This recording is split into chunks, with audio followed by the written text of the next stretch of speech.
Los trastornos disociativos se caracterizan por una interrupción y o discontinuidad en la integración normal de la conciencia, la memoria, la identidad propia y subjetiva, la emoción, la percepción, la identidad corporal, el control motor y el comportamiento. En este grupo encontramos el trastorno de identidad disociativo, la amnesia disociativa, el trastorno de despersonalización o desrealización, otro trastorno disociativo especificado y trastorno disociativo no especificado. En el trastorno de identidad disociativo, la hipótesis más aceptada sobre su origen es que la personalidad del individuo se fragmenta como una forma de defensa ante distintas situaciones traumáticas para él. Sin embargo, para el DSM-5, para este trastorno, se debe cumplir los siguientes criterios diagnósticos. A. Perturbación de la identidad que se caracteriza por dos o más estados de la personalidad bien definidos. En algunas culturas se puede describir como una experiencia de posesión.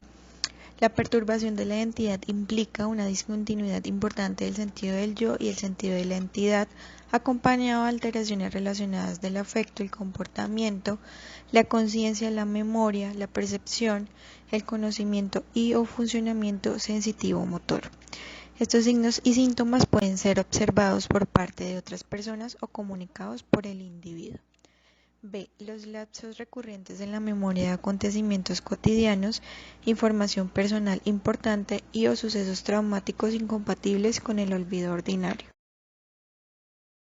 C. Los síntomas causan malestar clínicamente significativo o deterioro en lo social, laboral u otras áreas importantes del funcionamiento. D. La alteración no es una parte normal de una práctica cultural o religiosa ampliamente aceptada, por ejemplo, los chamanes en algunas culturas. Es importante que en los niños no se confundan estos síntomas con la presencia de amigos imaginarios u otros juegos de fantasía. Y los síntomas no se pueden atribuir a los efectos fisiológicos de una sustancia u otra afección médica. En el séptimo arte tenemos la representación de este trastorno en la película Fragmentado. Una identidad de un individuo con trastorno de identidad disociativo puede tener alto el colesterol. Ha habido casos en que una identidad es alérgica a piquetes de abeja y las otras no. Las diferencias entre las identidades pueden ser dramáticas, tanto como las diferencias que hay entre ustedes y yo y todas las personas que están en ese auditorio. Tienen coeficientes intelectuales diferentes, fuerza física diferente. En casos reales podemos encontrar las 24 personalidades de Billy Milligan o las cerca de 100 personalidades de Kim Noble. En cuanto al diagnóstico diferencial, este trastorno se puede distinguir de otro trastorno disociativo especificado debido al incumplimiento del criterio A para el trastorno de identidad disociativo o porque no se acompañan de amnesia recurrente. Se diferencia del trastorno depresivo mayor cuando no se cumple todos los criterios para este último o porque el estado de ánimo deprimido y las cogniciones son fluctuantes, puesto que aparecen en algunos estados de identidad pero no en todos. En cuanto a los trastornos bipolares, los cambios en el estado de ánimo son más lentos en estos últimos, o porque en el trastorno de identidad disociativo el predominio de un estado de ánimo elevado o depresivo es durante un periodo relativamente largo de tiempo, a menudo durante días, o también pueden cambiar en cuestión de minutos.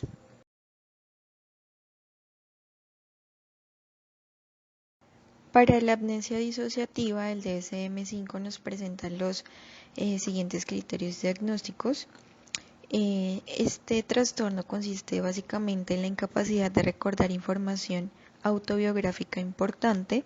La amnesia disociativa se puede presentar como localizada ante la incapacidad de recordar un evento o periodo de tiempo, selectiva cuando no se puede recordar un aspecto específico de un evento, generalizada cuando se olvida de la identidad y de la historia vital, de conocimientos previos sobre el mundo o el conocimiento semántico.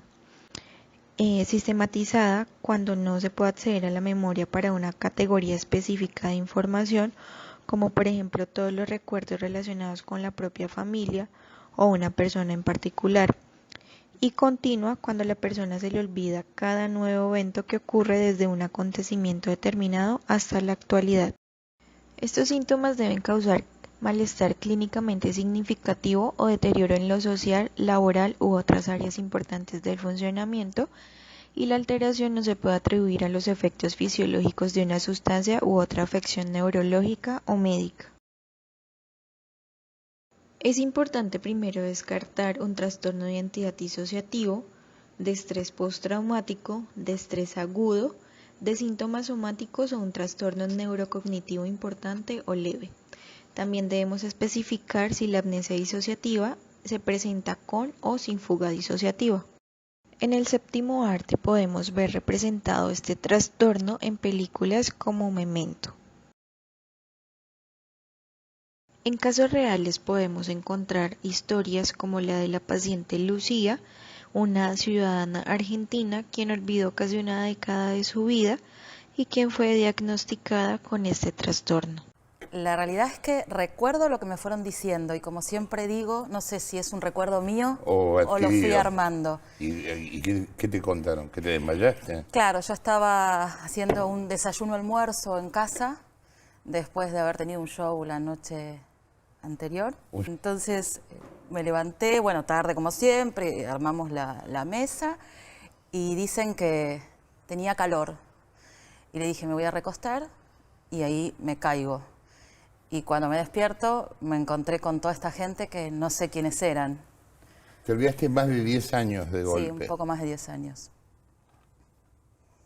¿Y cómo es despertarte y no saber con quiénes estás? Horrible.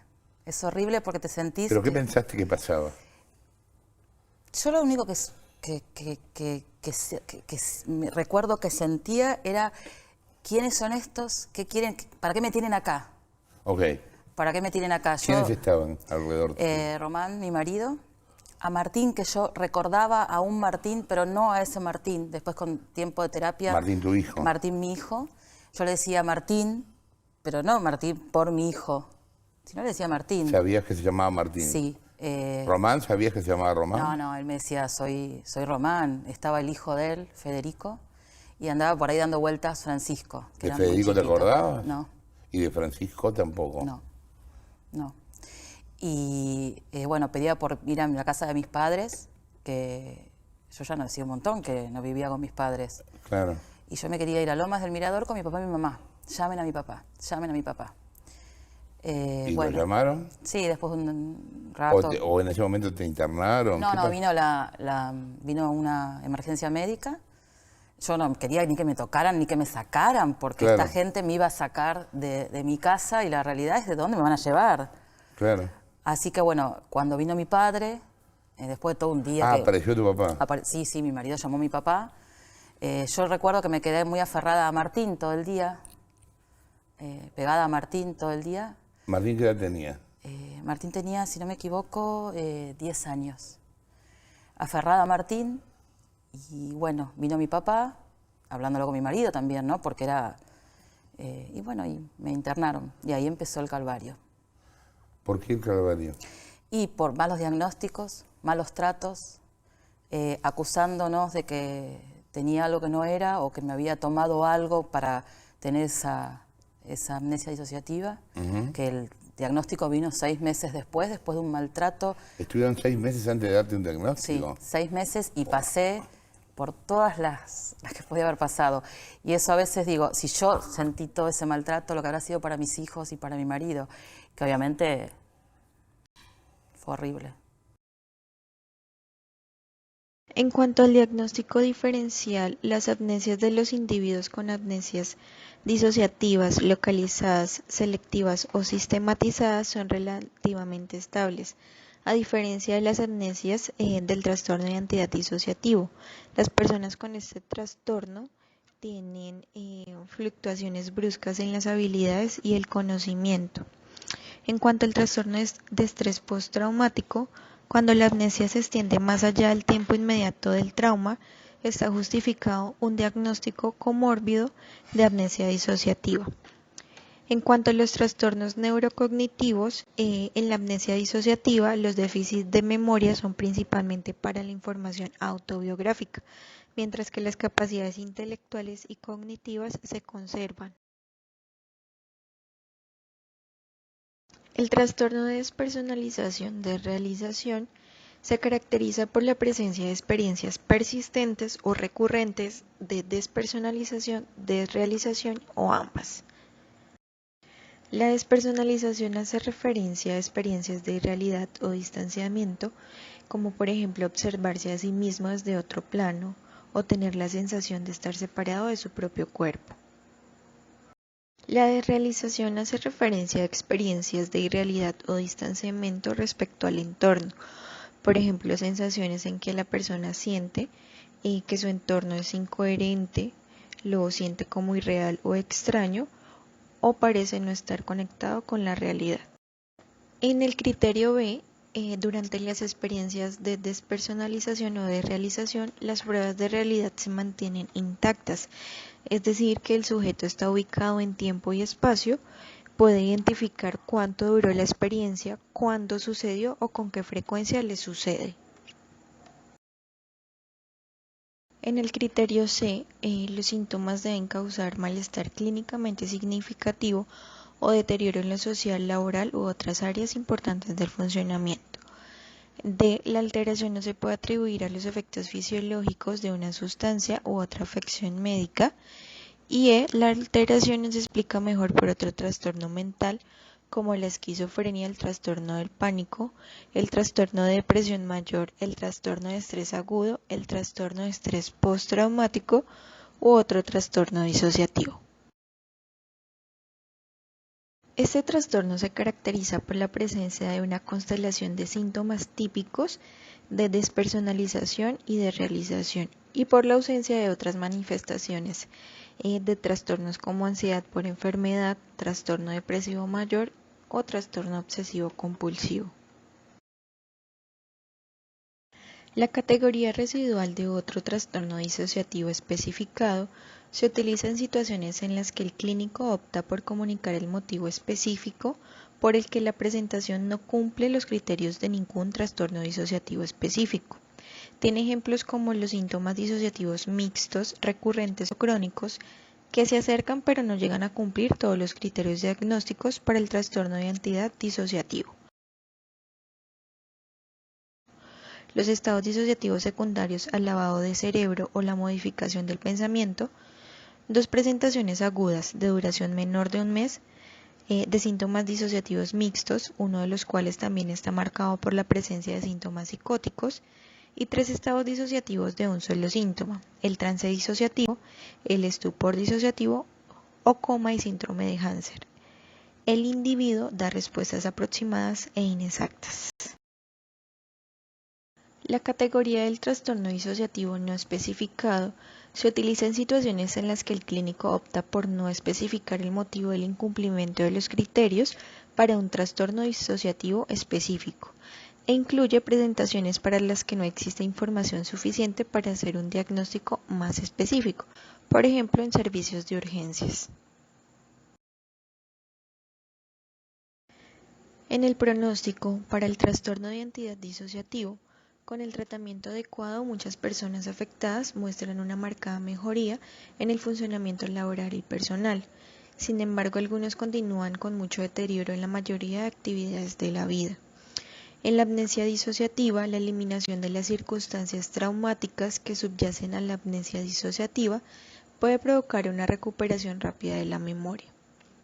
En el trastorno de despersonalización de realización, el curso de la enfermedad es a menudo crónico. En alrededor de un tercio de los casos se trata de episodios separados, otro tercio presenta síntomas continuos desde el principio y otra tercera parte tiene un curso inicialmente episódico que con el tiempo se convierte en continuo. Las exacerbaciones se pueden provocar por el estrés, por el empeoramiento del humor o de los síntomas de ansiedad, por las circunstancias estimulantes o sobreestimulantes nuevas y por los factores físicos como la iluminación o la falta de sueño. Algunos de los métodos de evaluación consisten en instrumentos psicométricos entre los cuales buscan determinar qué pacientes habrá que profundizar en la exploración, evalúan síntomas disociativos o realizan una exploración sistemática de todos los trastornos disociativos. Como posible intervención, estos trastornos requieren de un abordaje multidisciplinar.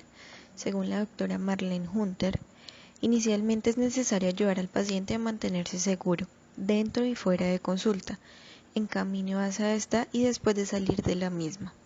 También incluye seguridad para enfrentar acontecimientos. Gradualmente se irá orientando al paciente en la realidad, tiempo, espacio y persona.